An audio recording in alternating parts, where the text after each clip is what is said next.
The bustling Denver International Airport fell into an uncomfortable silence as Sarah Washington stood in her pristine Armani suit, while Officer James Barrett theatrically waved his hand to stop her blocking the priority access line. The other passengers whispered and stared as the renowned tech CEO, who had just closed a $1 billion deal, remained surprisingly composed even as the color rose in her cheeks. The irony once lost on her that just hours ago she had signed contracts worth more than the entire airport's annual revenue. The morning had started perfectly. Sarah had conducted her final negotiations via video conference from her penthouse suite at the Four Seasons, closing an acquisition that would revolutionize the artificial intelligence industry. Her company, Quantum Dynamics, had become a powerhouse under her leadership, transforming from a small startup to a Fortune 500 giant in just 5 years. She had chosen to fly private not out of extravagance, but because 3 board meetings in different cities awaited her that day. Officer Barrett stood with his legs spread in a power stance that Sarah recognized from countless encounters with men who underestimated her. His badge gleamed under the airport's fluorescent lights as he made a show of scrutinizing her identification, his eyes narrowing with each additional credential she presented. The priority lane continued to flow smoothly beside them as Barrett seemingly forgot about the growing line behind Sarah. The other travelers' reactions told their own story. Some hurried past, avoiding eye contact, while others slowed their pace, watching the scene unfold with mixed expressions of discomfort, curiosity, and in some cases, subtle satisfaction. An elderly white couple wearing designer clothes and flying first class to Paris breezed through with a casual wave of their boarding passes, while Barrett continued to question Sarah's right to stand in the priority line. Sarah maintained her professional demeanor, developed over years of being often the only black woman in corporate boardrooms. She noticed a young black girl watching the scene with her mother and decided in that moment that her response would serve as an example the child would remember. Sarah straightened her spine, adjusted her Cartier watch, and began methodically documenting the encounter using her phone's voice recorder while simultaneously texting her assistant Catherine. The atmosphere in the terminal grew heavier as Barrett demanded to see Sarah's business registration documents, company ID, and even questioned the authenticity of her driver's license. Despite its federal holographic security features, nearby TSA agents shifted uncomfortably, recognizing the situation was escalating beyond normal protocol, but seemed hesitant to intervene against their colleagues. Sarah could read the internal struggle on their faces. Time seemed to slow down as more passengers gathered their belongings from the security conveyor belt, some pretending not to notice while others openly recorded the incident on their phones. Sarah caught fragments of their whispered conversations about racial profiling, excessive force, and abuse of power. She noticed Barrett growing increasingly agitated by her calm professional responses to his increasingly unreasonable demands. The silver lining of the situation wasn't lost on Sarah as she mentally composed the email she would send to her board of directors. Later that day, this incident would become a catalyst for change in airport security protocols nationwide. Her company's innovative AI systems already dominated the tech industry, but perhaps it was time to develop security screening algorithms that could eliminate human bias. A group of businessmen in suits who clearly recognized Sarah from her numerous television appearances and magazine covers began making calls, their own faces reflecting anger and disbelief at the scene unfolding before them. Sarah could hear fragments of their conversations mentioning shareholders, board members, and public relations disasters. Barrett remained oblivious to the professional storm he was creating, focused solely on his misguided attempt to assert authority. The terminal windows offered a clear view of Sarah's Gulfstream G650 waiting on the private tarmac, its engines idling as the pilot wondered about the delay. The irony of being blocked from accessing her own private jet added another layer to the already absurd situation. Sarah had faced discrimination before, but rarely had it been so blatant, so public, and so thoroughly documented by dozens of witnesses. The 7-minute mark approached as Sarah noticed movement at the far end of the terminal. Catherine was approaching with purposeful strides, leading a group of airport executives whose faces already showed signs of panic and damage control mode. Sarah allowed herself a small smile, knowing that justice would soon be served, not just for her, but for countless others who had faced similar treatment without having the resources to fight back. Sarah reached into her Hermes bag, pulling out not just her ID, but her Forbes magazine cover feature, showing her face, her platinum frequent flyer cards, and even her White House Tech Advisory Board credentials. Yet Officer Barrett kept shaking his head with a smirk that would later haunt him in court footage, while elderly white couples breezed past with simple nods. The tension in the terminal grew thick enough to slice through with a knife. The growing crowd of onlookers had begun pulling out their phones, creating a virtual amphitheater of digital witnesses as Barrett demanded to see additional proof of Sarah's status. A young tech intern who had attended one of Sarah's keynote speeches last month stood trembling with anger as she live streamed the entire incident to her professional network, reaching thousands of influential industry leaders within minutes. Officer Barrett seemed to feed off the attention, his voice growing louder as he proclaimed that anyone could fake credentials these days, completely ignoring the holographic security features and federal watermarks on Sarah's identification. Sarah maintained eye contact with him, speaking in measured tones that carried across the terminal as she methodically listed each form of identification she had provided, while Barrett dismissed them one by one with increasingly flimsy excuses. A group of pilots walking past stopped in their tracks as they recognized Sarah from the private aviation terminal, where she was a regular presence, their expressions shifting from confusion to outrage as they witnessed Barrett's treatment of someone they knew to be a legitimate high-profile client. The lead pilot stepped forward to intervene, but Sarah subtly shook her head, knowing that documentation of the entire incident would prove more valuable in the long run. The demographics of the priority line told their own story as Barrett continued to wave through passengers who fit his preferred profile while subjecting others to enhanced scrutiny. Sarah noticed a pattern forming in real time as she observed his behavior. The business class line had become an inadvertent study in discrimination, with Barrett creating his own version of separate but unequal treatment. Catherine had texted updates to Sarah's legal team, who were already gathering data from social media as videos of the confrontation went viral. Hashtags began trending as the tech community rallied behind their industry leader. Barrett's performance for the growing audience became increasingly theatrical as he seemed to realize he had trapped himself in a situation from which there was no graceful exit. Sarah stood her ground as Barrett called for backup, creating an even more dramatic scene in the crowded terminal. The arriving security officers looked uncomfortable as they realized who they were dealing with. One of them had attended a minority business leadership conference where Sarah had been the keynote speaker just last month. Their hesitation to support Barrett's actions was visible in their body language. The absurdity peaked when Barrett suggested Sarah step aside for a private screening. Despite the priority line being completely empty, except for her, the other lanes continued to process passengers efficiently, while Barrett created an unnecessary spectacle in what should have been the fastest lane. Sarah calmly reminded him that private screening requests required probable cause and asked him to specify his reasoning. Time seemed to move differently in that corner of the airport as Barrett fumbled through his procedures manual looking for justification, while Sarah stood perfectly still, her presence commanding more authority than his uniform ever could. Nearby passengers delayed their own departures to witness the scene, understanding they were watching a significant moment in the ongoing conversation about racial bias in America. A senior flight attendant who had served Sarah on numerous commercial flights before she switched to private aviation approached the growing crowd of witnesses, offering her own testimony about Sarah's frequent flyer status. Barrett dismissed her input as irrelevant, his face growing redder with each passing minute as he dug himself deeper into a hole that would eventually become the foundation of a landmark discrimination case.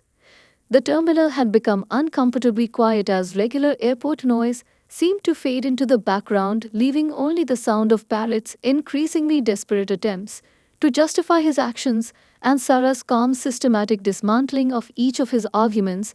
The contrast between their behaviors painted a clear picture for everyone watching, one of professional composure versus personal prejudice. The satisfying sound of clicking heels announced the arrival of Catherine Chen, Sarah's razor-sharp assistant, leading a parade of horrified airport executives toward the scene just as Officer Barrett was demanding Sarah step aside for additional screening. Catherine's smile could have frozen hell as she sweetly informed him that NS Washington's Gulfstream G650 had been waiting on the private tarmac for 7 excruciating minutes, causing several board members to miss their martinis. The airport executives' faces displayed a rainbow of emotions as they rushed toward the unfolding disaster. The CEO, Richard Morrison, was visibly sweating through his Brooks Brothers suit, while the head of security, Jennifer Hayes, looked ready to fire Barrett on the spot. Their collective panic intensified as they noticed the sea of phones recording every moment. Catherine had strategically timed their arrival, ensuring maximum witnesses to the resolution. Barrett's demeanor shifted dramatically as the weight of airport authority descended upon the scene, his previous swagger deflating like a punctured balloon as Catherine methodically listed off Sarah's credentials, her voice carrying just far enough to reach the furthest spectator. She mentioned Sarah's recent donation to the airport's expansion project, her technology company's contract to upgrade the entire airport's security systems, and her position on the Aviation Regulatory Board. The growing crowd watched in fascination as Catherine produced documentation showing that Sarah actually owned part of the private aviation terminal, making her technically Barrett's employer through an intricate web of contracts and subsidiaries. This revelation sent whispers rippling through the assembled audience, while Barrett began to resemble a deer caught in particularly bright headlights, his hands trembling as he finally lowered the arm that had been blocking Sarah's path. Jennifer Hayes stepped forward, taking control of the situation with practiced crisis management skill. She directed Barrett to report to her office immediately, but Sarah raised one perfectly manicured hand, stopping everyone in their tracks. Her voice carried authority as she requested that Officer Barrett remain present while she contacted her legal team to document the resolution of the incident.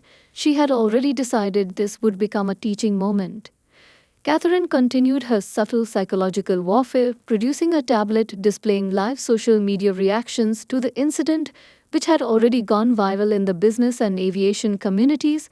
Hashtags like privilege check and flying while black were trending nationally. Barrett watched his career crumbling in real time as Catherine scrolled through responses from airline CEOs, civil rights leaders, and business moguls, all expressing their outrage. The airport CEO attempted damage control, offering Sarah immediate access to the private terminal and a personal escort, but she remained rooted to the spot she had held for 7 minutes, ensuring that every witness understood the significance of the time that had passed. Sarah knew this moment would be referenced in corporate training sessions, diversity workshops, and civil rights cases for years to come. Several passengers who had been waved to by Barrett during the incident returned to offer their testimony, creating a spontaneous record of the discriminatory treatment they had witnessed. A retired judge among them provided his card to Sarah, commenting on the textbook nature of the civil rights violation that had just occurred. Barrett seemed to shrink further with each passing moment as the legal implications of his actions became crystal clear. Catherine orchestrated the resolution like a symphony conductor, each movement precisely calculated for maximum impact. She had already contacted Sarah's social media team, who were preparing a statement that would frame the incident as an opportunity for systematic change rather than just individual punishment. Sarah nodded approvingly as she reviewed the draft on Catherine's tablet, understanding that her response would set the tone for the inevitable public discourse. The airport executives watched helplessly as their attempts at damage control were politely but firmly redirected by Catherine, who made it clear that this incident would not be resolved with simple apologies or private settlements. Sarah intended to use this moment to create lasting change in airport security protocols nationwide. Barrett finally seemed to understand the magnitude of his mistake as he watched his small act of discrimination transform into a catalyst for institutional reform. As the situation drew to a close, Sarah finally moved toward the private terminal, her exit perfectly staged by Catherine, who had ensured the timing coincided with the arrival of several news crews that regularly covered business developments at the airport. Sarah walked away, leaving behind a changed atmosphere in the terminal, where Barrett still stood rooted to the spot, surrounded by the consequences of 7 minutes that would define the rest of his career. The federal courthouse buzzed with energy as newspapers dubbed it the 7 minute scandal. Sarah sat with her legal dream team, led by legendary civil rights attorney Marcus Rodriguez, while Officer Barrett slouched beside his union appointed lawyer.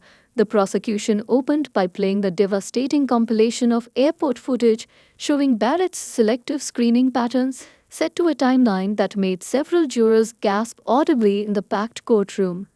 The morning sun filtered through the high windows of courtroom 12, casting dramatic shadows across the polished wooden surfaces as Judge Maria Henderson called the proceedings to order. The gallery was filled to capacity with civil rights activists, tech industry leaders, and aviation security experts, all drawn to this case that promised to reshape airport security protocols nationwide. Sarah sat poised in an understated Navy Channel suit, her presence commanding attention without seeking it.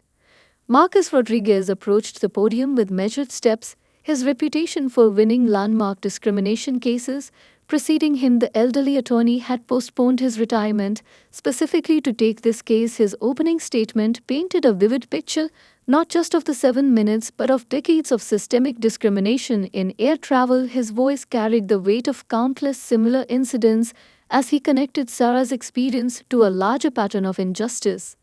The evidence table held a carefully curated collection of items that would demolish Barrett's defense: dozens of USB drives containing security footage, social media posts from witnesses, sworn statements from other victims of similar treatment, and most damaging of all, Barrett's own personnel file obtained through discovery, revealing a history of complaints that had been quietly buried by the previous airport administration.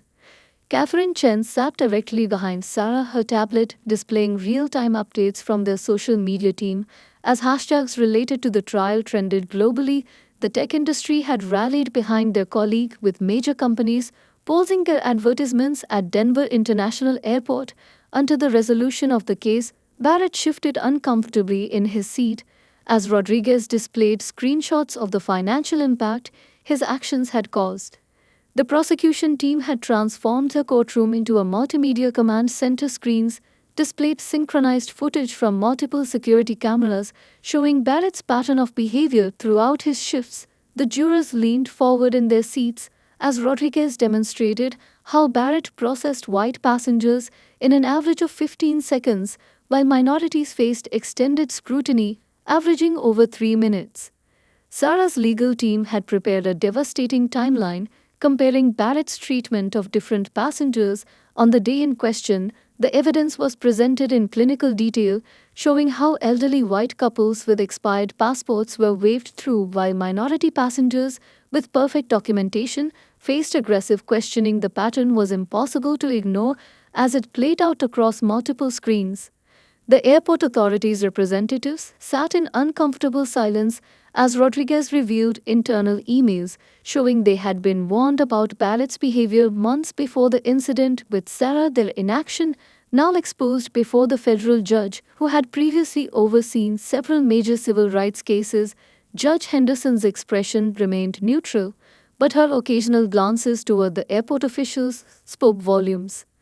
Expert witnesses waited in the antechamber ready to testify about security protocols, racial bias in aviation, and the psychological impact of discrimination in public spaces. Sarah had ensured that this case would be about more than just her 7 minutes. It would challenge the entire system that allowed such incidents to occur. Barrett's attorney appeared increasingly resigned as each new piece of evidence further deteriorated his client's position. The media section of the courtroom buzzed with activity as sketches of the proceedings were rushed to waiting news teams. Sarah had denied all interview requests, letting the legal process speak for itself. Rodriguez approached the evidence table, selecting the first exhibit, a simple timeline that would demonstrate how Barrett had violated 23 different security protocols in just 7 minutes. Television screens throughout the courthouse displayed live feeds of the proceedings As the case had been deemed of significant public interest, Sarah noticed the young black girl from the airport sitting with her mother in the gallery, the child now clutching a notebook and watching the proceedings with intense focus. This subtle detail reinforced Sarah's conviction that the next generation needed to see justice in action. Barrett's union representatives huddled in whispered conversation as Rodriguez prepared to call his first witness. Their strategy of claiming adherence to security protocols crumbled as the prosecution presented documentation of proper screening procedures. The contrast between standard operating procedure and Barrett's actions becoming starkly clear to everyone in attendance. The first day of proceedings set the tone for what would become a landmark case in aviation security history. Barrett's attorney attempted damage control by painting him as a dedicated officer in a post 911 world, but his case crumbled when Sarah's team revealed 16 other complaints filed against him, all by successful minority professionals, including doctors, lawyers, and executives. The security footage showed Barrett practically bowing to other passengers by subjecting minorities to excessive scrutiny. Their evidence mounted like an unstoppable tide. Defense attorney Michael Stewart wiped sweat from his brow as he attempted to establish Barrett's 20 years of service as proof of his dedication to airport security. The strategy backfired spectacularly when Rodriguez produced performance reviews showing a clear pattern of selective enforcement dating back to Barrett's first year on the job. The jury watched intently as 2 decades of bias unfolded before them through carefully documented incidents. A series of minority passengers who had encountered Barrett over the years filled the witness stand, each sharing strikingly similar stories of harassment and discrimination. A neurosurgeon described missing a critical surgery after Barrett held her for 45 minutes, questioning her medical credentials. A federal judge recounted being forced to call his chambers to verify his identity, while white colleagues walked past unbothered. Barrett sank lower in his chair as each testimony reinforced the pattern. Stewart attempted to shift focus to airport security protocols in the post-911 era, bringing in security experts to testify about increased vigilance requirements, but Rodriguez systematically dismantled each expert during cross-examination, revealing that none of the enhanced security measures justified discriminatory application. The defense team's experts appeared increasingly uncomfortable as their testimony was used to highlight how Barrett had violated rather than followed standard procedures. The courthouse fell silent as Rodriguez presented a statistical analysis of Barrett's screening patterns over the past 5 years. The data revealed that he spent an average of 4 minutes longer screening minority passengers than white passengers, even when they presented identical credentials. The defense team's attempt to explain this disparity as coincidence drew audible scoffs from the gallery and raised eyebrows from Judge Henderson. Catherine had organized the evidence into devastating chronological order, creating a timeline that showed how Barrett's behavior had escalated over the years as he faced no consequences for his actions. Internal airport authority emails revealed multiple complaints that had been dismissed or buried. The defense team's argument about institutional support for Barrett suddenly painted a darker picture of systemic failure to address discrimination.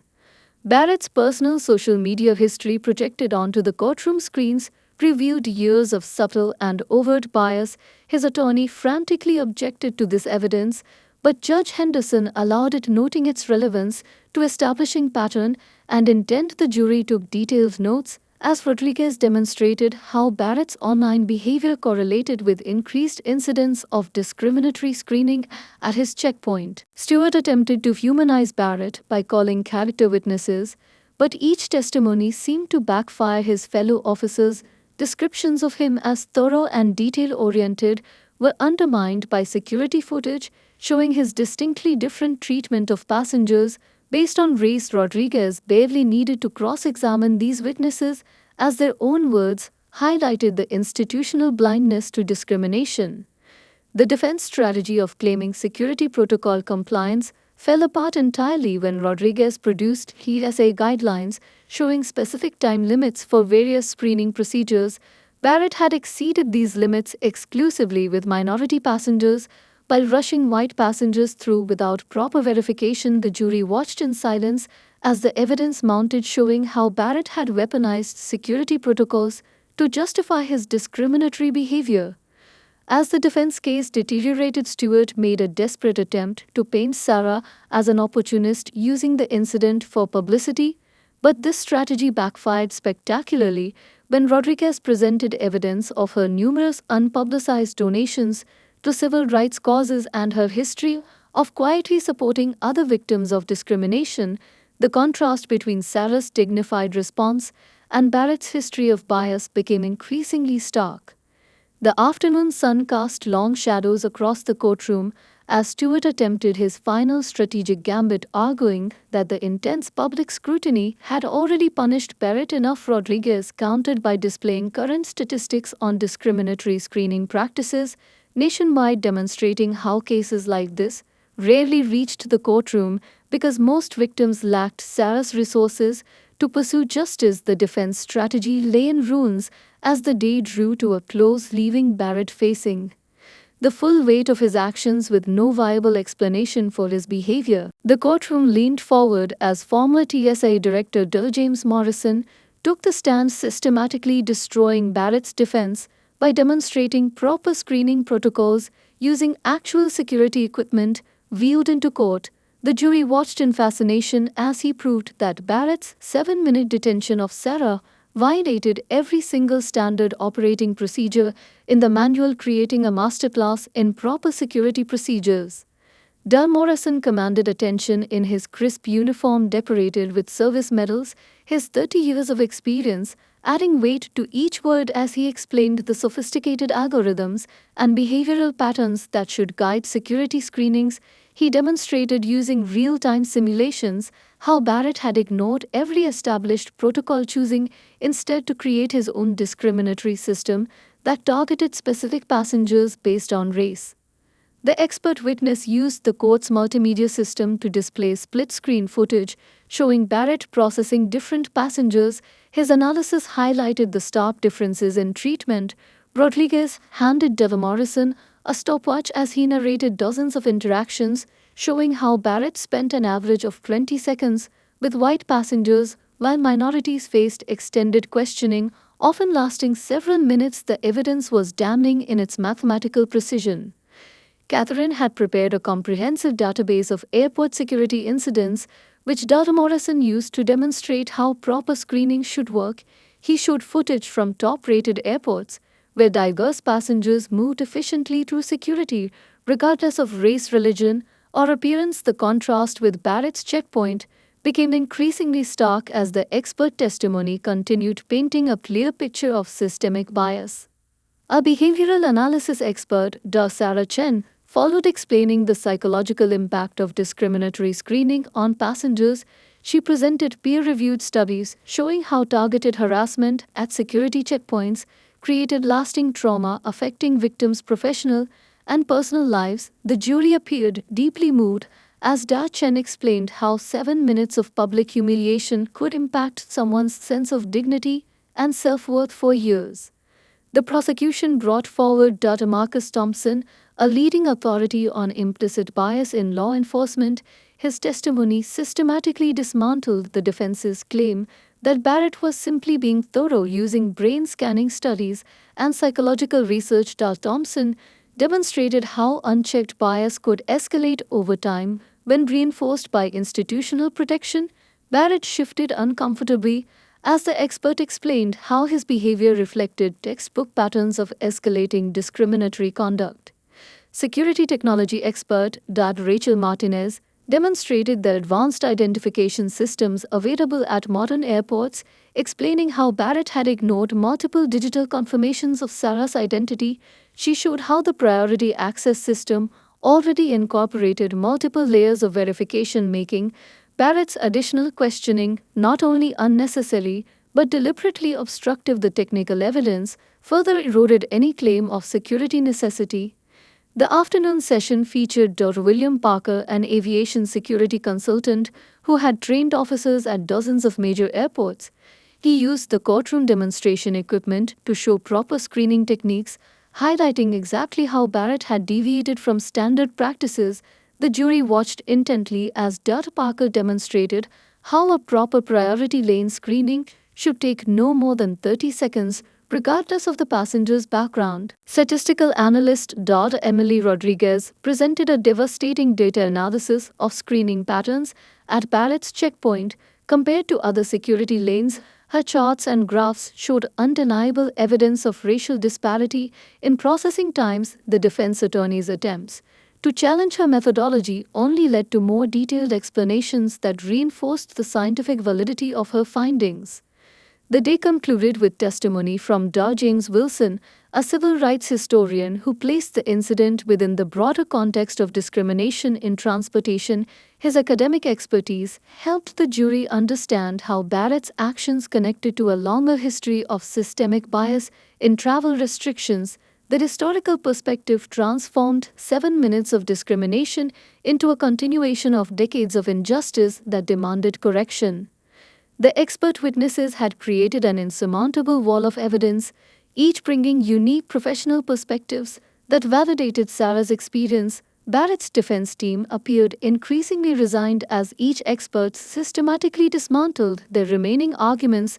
The jury took extensive notes throughout the day, their expressions suggesting that the technical testimony had helped them understand the full scope of the incident. Scientific evidence had transformed a personal grievance into an irrefutable case of discrimination. Under intense cross-examination, Officer Barrett struggled to explain his actions that day. His testimony contradicted the video evidence, and when questioned about his past interactions with minority passengers, he became defensive, leading to several outbursts that visibly troubled the jury. His composure cracked as Rodriguez methodically exposed each inconsistency in his story.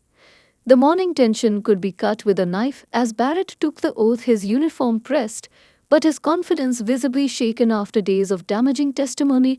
Rodriguez approached the witness stand with deliberate steps, carrying a thin folder that seemed to make Barrett nervously adjust his collar. The legendary attorney began softly asking simple questions about airport procedures, lulling Barrett into a false sense of security before launching his calculated attack. Barrett's account of the 7-minute incident shifted dramatically under questioning, first claiming he couldn't remember the exact details, then insisting he had followed standard procedures. When Rodriguez displayed the security footage, Barrett began to stammer, attempting to explain why he had subjected Sarah to extended screening while waving through other passengers with expired credentials. His explanations grew increasingly contradictory as Rodriguez pressed for specific details. The courthouse audience watched in stunned silence as Rodriguez produced Barrett's social media history, showing posts that directly contradicted his sworn testimony about treating all passengers equally. Barrett's face reddened as his own words appeared on the courtroom screens. His attempts to explain away racist memes and discriminatory comments only dug him deeper into a hole of inconsistencies and bias. Catherine sat beside Sarah, updating a detailed spreadsheet tracking each contradiction in Barrett's testimony. Rodriguez used this real-time information to devastating effect, catching Barrett in one lie after another. The officer's credibility crumbled as security footage timestamps proved his statements false. His claims about following procedure were systematically dismantled by his own documented actions. Rodriguez skillfully led Barrett through a series of questions about his training in anti-discrimination policies, each answer revealing either willing ignorance or deliberate disregard for proper procedures. The jury appeared increasingly troubled as Barrett struggled to explain why he had ignored multiple forms of federal identification presented by Sarah while accepting expired documents from other passengers without question. The afternoon session proved even more damaging as Rodriguez presented evidence of Barrett's previous encounters with minority passengers. The officer became visibly agitated as case after case was presented, showing a clear pattern of discrimination. His attempts to justify each incident fell apart under the weight of video evidence, witness statements, and internal complaints that had been buried by sympathetic supervisors. Barrett's composure completely shattered when Rodriguez revealed emails between the officer and his colleagues containing racist jokes and discriminatory comments about passengers. The defense attorney's objections were overruled as Judge Henderson deemed the evidence relevant to establishing pattern and intent. Barrett's face turned ashen as his private communications exposed the bias behind his professional decisions. The courtroom fell silent as Rodriguez displayed footage of Barrett laughing with coworkers after detaining a prominent minority physician for 40 minutes. The officer struggled to explain his behavior, his voice rising in defensive anger, as Rodriguez calmly presented more evidence of discriminatory incidents. The jury watched intently as Barrett's professional facade crumbled, revealing the prejudices that had driven his actions. Sarah maintained her composed demeanor as Barrett attempted to justify his treatment of her. His claims about security concerns rang hollow against the backdrop of evidence showing his selective application of procedures. Rodriguez masterfully used Barrett's own words to demonstrate how he had created arbitrary standards that applied only to certain passengers while ignoring actual security protocols. The cross examination reached its climax as Rodriguez presented a final piece of evidence, a security camera angle Barrett hadn't known existed, showing him bragging to a colleague about delaying minority passengers. The officer's attempt to explain this footage led to an emotional outburst that caused Judge Henderson to call a recess. Barrett left the stand, visibly shaken, his testimony having sealed his fate more effectively than any prosecution witness could have done. Under intense cross-examination, Officer Barrett struggled to explain his actions that day. His testimony contradicted the video evidence, and when questioned about his past interactions with minority passengers, he became defensive, leading to several outbursts that visibly troubled the jury. His composure cracked as Rodriguez methodically exposed each inconsistency in his story. The morning tension could be cut with a knife as Barrett took the oath, his uniform pressed, but his confidence visibly shaken after days of damaging testimony. Rodriguez approached the witness stand with deliberate steps, carrying a thin folder that seemed to make Barrett nervously adjust his collar. The legendary attorney began softly asking simple questions about airport procedures, lulling Barrett into a false sense of security before launching his calculated attack. Barrett's account of the 7-minute incident shifted dramatically under questioning, first claiming he couldn't remember the exact details, then insisting he had followed standard procedures. When Rodriguez displayed the security footage, Barrett began to stammer, attempting to explain why he had subjected Sarah to extended screening while waving through other passengers with expired credentials. His explanations grew increasingly contradictory as Rodriguez pressed for specific details. The courthouse audience watched in stunned silence as Rodriguez produced Barrett's social media history, showing posts that directly contradicted his sworn testimony about treating all passengers equally. Barrett's face reddened as his own words appeared on the courtroom screens. His attempts to explain away racist memes and discriminatory comments only dug him deeper into a hole of inconsistencies and bias. Catherine sat beside Sarah, updating a detailed spreadsheet tracking each contradiction in Barrett's testimony.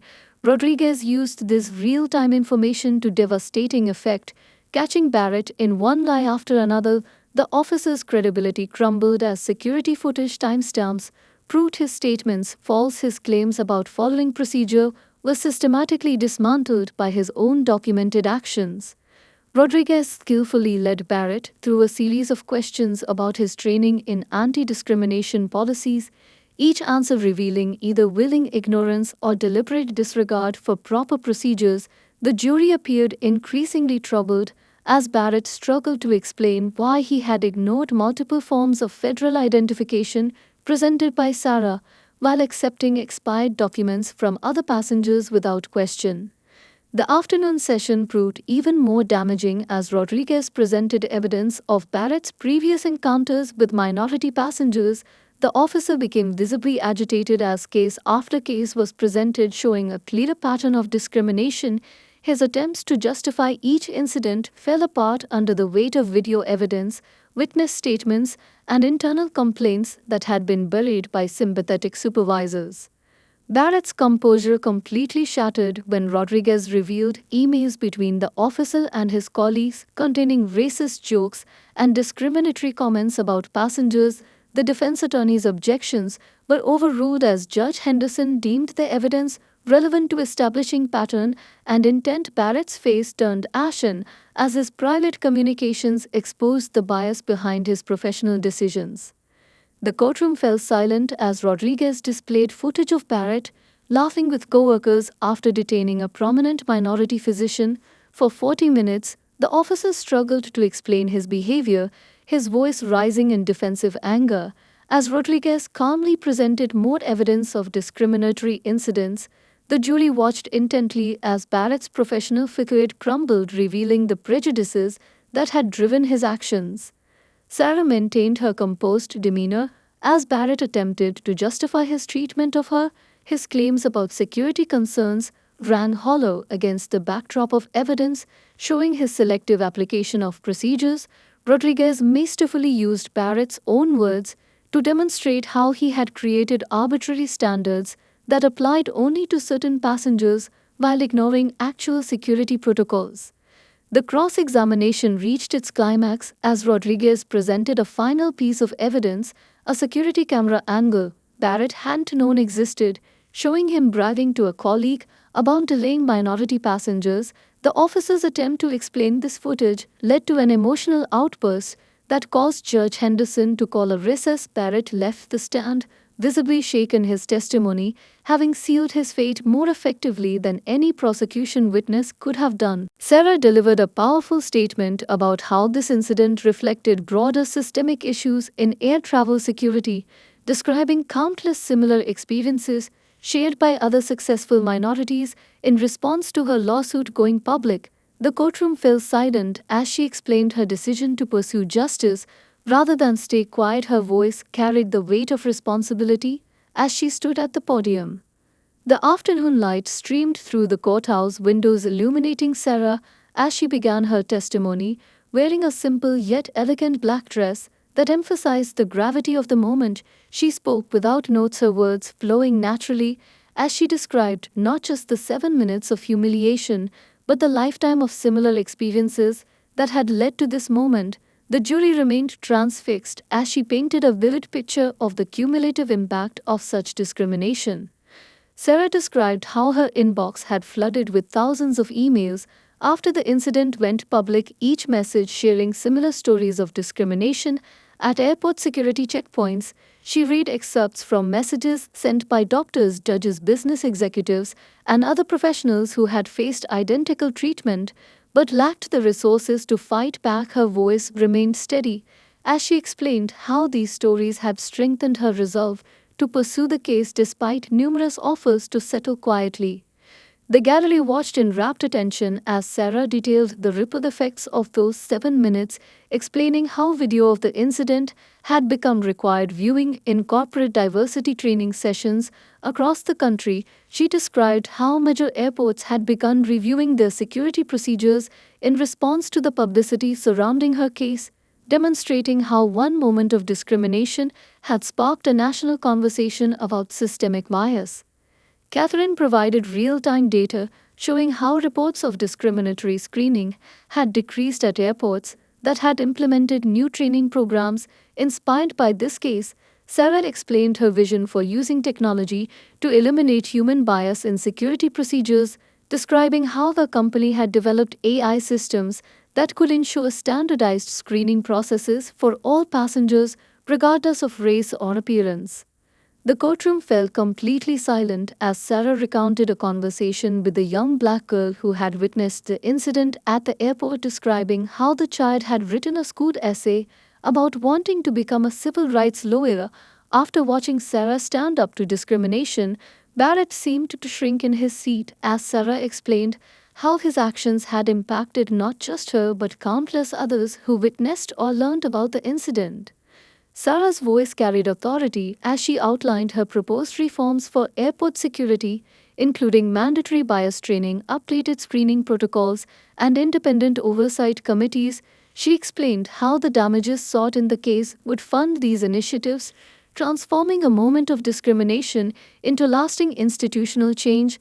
The jury leaned forward, taking detailed notes as she described specific measures that could prevent similar incidents in the future.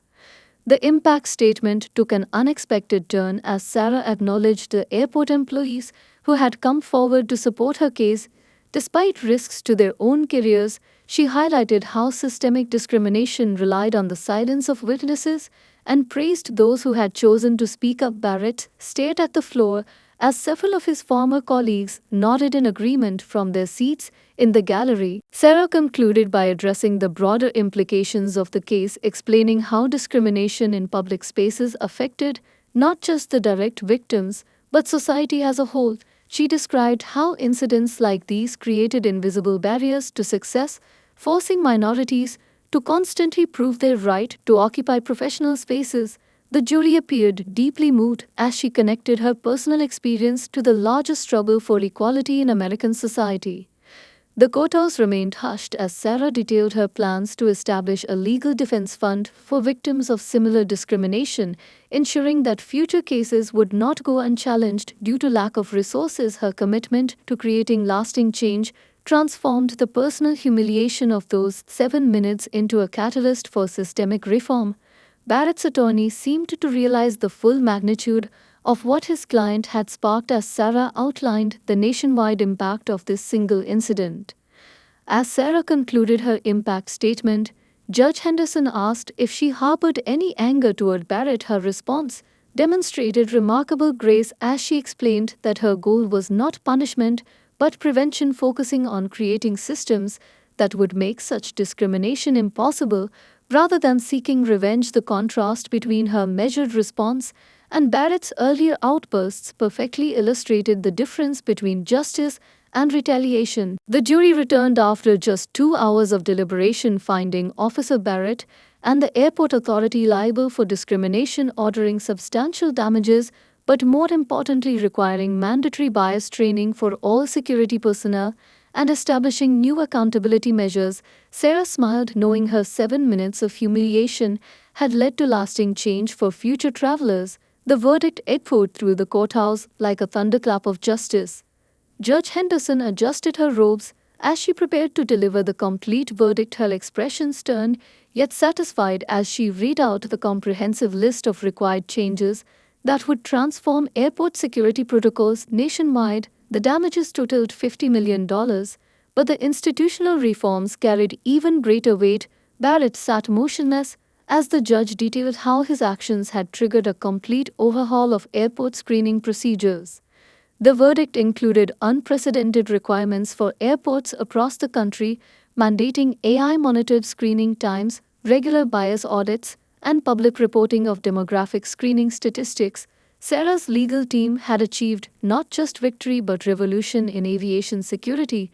The judge's ruling established new standards that would protect millions of future travelers from discriminatory treatment. Barrett's 7 minutes of power abuse had built decades of progressive change. Catherine efficiently organized the press statements as Sarah's phone exploded with messages from civil rights leaders, business executives, and government officials, all celebrating the landmark decision. Major airlines immediately announced their compliance with the new standards, implementing bias detection systems and revising their security protocols. The ripple effects of the verdict spread through the aviation industry like wildfire. The courtroom buzzed with energy as Judge Henderson detailed the establishment of an independent oversight committee funded by the damages award. This committee would monitor security practices across all major airports, ensuring standardized treatment for all passengers, regardless of race, religion, or appearance. Barrett watched his career and those of others who had enabled discrimination crumble as the judge outlined strict new accountability measures. Sarah's vision for reformed airport security became reality as the judge incorporated her proposed changes into the binding verdict. Automated timing systems would now flag extended screenings for review, security footage would be regularly audited for signs of bias, and quarterly reports would track screening demographics. The systematic dismantling of discriminatory practices would begin immediately, with Barrett's case serving as a cautionary tale. The gallery erupted in contained excitement as the judge announced the creation of a legal defense fund. Using portion of the damages, this fund would ensure that future victims of discrimination would have the resources to seek justice. Barrett slumped further in his chair as the judge explained how his actions had inadvertently created a powerful tool for fighting systemic bias in public spaces. Catherine began implementing the detailed reform plan before the judge even finished reading the verdict, her tablet displaying real-time updates as airports across the country scrambled to align their procedures with the new requirements. Sarah watched with satisfaction as her 7 minutes of humiliation transformed into a catalyst for nationwide change. Barrett's attempt to exert power over one successful black woman had resulted in protections for millions. The young black girl who had witnessed the original incident sat with her mother in the gallery beaming as Judge Henderson described the educational programs that would be established using the damages fund. Future security officers would learn about this case as part of their mandatory training, ensuring that Barrett's discrimination would serve as a lasting lesson in what not to do. Sarah stood gracefully as the judge concluded the verdict, her presence commanding respect from everyone in the courtroom. Even Barrett finally looked up, meeting her gaze for the first time since the trial began, understanding at last how his small-minded actions had sparked a revolution in airport security. His 7 minutes of power had created a legacy of equality that would long outlive his career. The verdict concluded with a personal message from Judge Henderson, acknowledging Sarah's grace throughout the proceedings and commending her choice to pursue systemic change rather than personal vengeance. The contrast between Sarah's dignity and Barrett's prejudice had created a perfect case study in the power of principled resistance to discrimination. As the courthouse emptied, Sarah gathered with her team in the private conference room, Catherine already coordinating the implementation of new security measures across major airports nationwide. They could hear celebrations in the hallway as civil rights activists, business leaders, and aviation officials recognized the historic significance of the verdict. Barrett's 7 minutes of discrimination had inaugurated a new era of equality in air travel.